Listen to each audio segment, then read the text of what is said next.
What's going on, y'all? Welcome back to the Switch Podcast, man. I'm your host, Q1 Humphreys, and the Boston Celtics have done it. The Boston Celtics have advanced to their third straight Eastern Conference Finals appearance after defeating the Cleveland Cavaliers 113-98 in Game 5 of the Eastern Conference Semifinals. So first, looking at this game before I dive deeper into the Boston Celtics, it looked like it was a very all-around game. You know, Tatum did his thing. He had 25, 9, and 10. Brown didn't have the best game. He had 11 points. I have the stats down here. Derek White had 18 points. Drew Holiday had 13 points. And Al Horford came out and showed out at 22 points, 15 rebounds, and 5 assists. That's the thing with the Celtics to me. The Celtics, their team is so deep. They have a very solid 6, 7, 8 kind of guys that could really have good games in and out. You don't know what you're going to get from the Celtics. You may have JB go off for 30. You may have Drew Holiday have himself a good game. I think game 1, Derek White had hit 8 threes. And we know about Jayson Tatum and how he can get off and have himself a game. But when Al Horford go out there and get 22 points, 15 boards, and 5 assists, that is a testament to your depth, especially with Porzingis being out with an injury. Don't know when we can expect him back, but for the sake of the Celtics and for the sake of Celtics fans, they need him back at least for the finals. I think they can still get to the finals without him, whether they play against the New York Knicks or the Indiana Pacers. But to win the championship, they're going to need Porzingis. Looking at this game 5, though, the Cleveland Cavaliers, they were undermanned. There was no Donovan Mitchell, no Jared Allen, no Karis LeVert. But there's no excuse in the playoffs, especially this deep in the playoffs. There's no excuses. You gotta get the job done no matter who's out there. Now the Cleveland Cavaliers, we're gonna get into the Cleveland Cavaliers at a later date, but they have some things to worry about. They have Jared Allen up for an extension, Donovan Mitchell up for an extension as well. So you gotta decide. You got some guys looking to make some decisions about whether to stay or whether to go when it comes to being a Cleveland Cavalier next year. But this video is about the Boston Celtics. Before I dive deeper into, I guess, how the Celtics can win the championship, what they need to win the championship, I want to talk about Jayson Tatum. Jayson Tatum has become one of the most underrated players, in my opinion. Just because the things that these young guys like Anthony Edwards and stuff, the things that they're doing, Tatum's done years ago.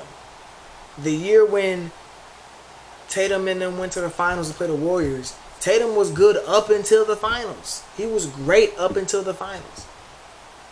So I think people are looking at that final series and kind of holding a grudge or holding that over his head when they rank him and how they look at him, even though that was years ago. Now don't get me wrong, I guess I fall victim to that too, because I'm thinking, dang, Tatum. I don't look at Tatum as a guy that's as good as the Lukas, the Giannis's, and the Jokic's, but I kind of got him in that same range as the KDs and the Books, the LeBrons. You know what I'm saying? That second tier of NBA stars, of NBA players, not those top 3, but kind of under them. And I'm thinking, why? Why is that the case? This is a guy that's a winner. He's been to 3 straight conference finals. I believe this is his 5th conference finals appearance. He's only been in the league for like 9 years, and this guy's always in the championship hunt. He's either in the finals, well, he's only been in the finals once, but he's always in the conference finals.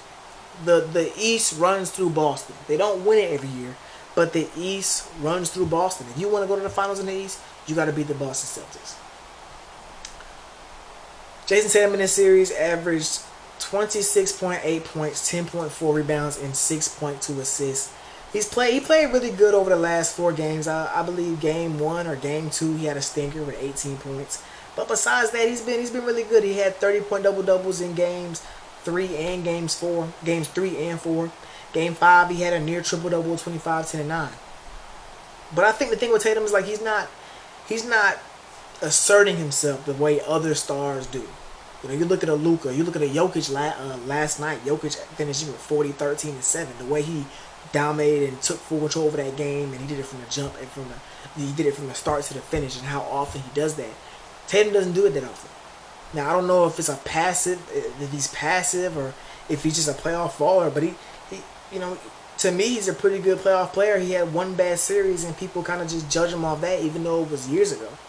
Now I think if he does play better in that series and they win that championship, then you look at him in a different light. But my thing is, don't forget that finals run, but you can't hold that too close to the camera. You can't hold that too close to your eye when it comes to looking at how good Jayson Tatum is. So now I want to look at the two keys to the Boston Celtics winning the NBA Finals. My question is how can the Boston Celtics win the finals, and is this the year that they finally get over the hump? I think it comes down to two things. Number one, Kristaps Porzingis' health. You got to get the big guy back. You got to get him back, especially looking at the other side, the way Jokic and them look like they're going to pack up the Timberwolves tomorrow night. And even the way Dallas won their game tonight. I got a video coming up about that. Dallas won their game tonight. They're up 3-2 going back to Dallas. You could use Porzingis in both of those series, because what Porzingis adds size. Porzingis adds size, he adds defending, and he also adds sharpshooting. When the Boston Celtics decided to blow up their roster, not blow the roster, but when they decided to make changes to the roster and get rid of Marcus Smart and Robert Williams to add a guy like Kristaps Porzingis, to add a Drew Holiday, you made those moves to win championships. Getting to the conference finals is not enough, but getting to the finals is not even enough anymore. You got to get the job done. You got to win, and I think for them to win, they need Kristaps Porzingis. Number two, I spoke on it a little bit earlier, is Jayson Tatum. Jayson Tatum has got to level up his game. He's got to level up. He's playing good right now, but he's gotta go higher. You look at every team that has won a championship, you can say ever, but I'm just gonna look at the last couple champions and how their star has leveled up his game and just became this unstoppable force. He knew that, okay, we're in this championship position. I can't let this opportunity squander. You look at Giannis in 2021, the way he was playing out of his mind. You look at Steph Curry against the Boston Celtics, the way he was playing out of his mind. You look at Jokic last year playing out of his mind in the finals. For the Boston Celtics to get it done, they're going to need their star, their franchise guy, to play out of his mind, especially if they're going to get past them Denver Nuggets. Last thing I want to speak on when it comes to the Celtics is, like, I think they got to get it done this year. Now, I'm not saying the championship window is over, but as fans, as spectators, I don't know about y'all Boston Celtics fans, but I know y'all are probably tired of making the conference finals and not winning. That's a franchise that has 17 championships. Y'all are used to winning championships.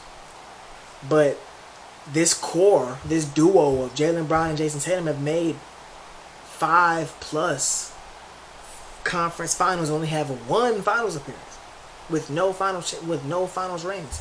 So eventually you got to say, okay, what more can we do? We go out and add Kristaps Porzingis. We go out and add Drew Holiday.